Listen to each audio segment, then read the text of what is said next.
Hello everybody, today I'm going to show you this new exhaust fan we have. This exhaust fan have a volume of 1000 to 2500 CFM. Also, for the power of this one, has 115 to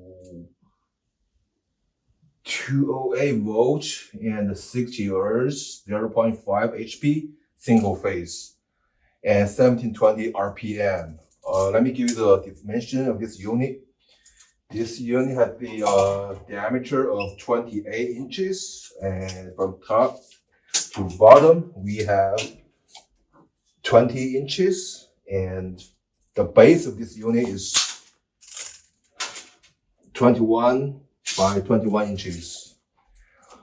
If you guys have any questions regarding this exhaust fan, you can check it out on our website or give us a call. Thank you for watching.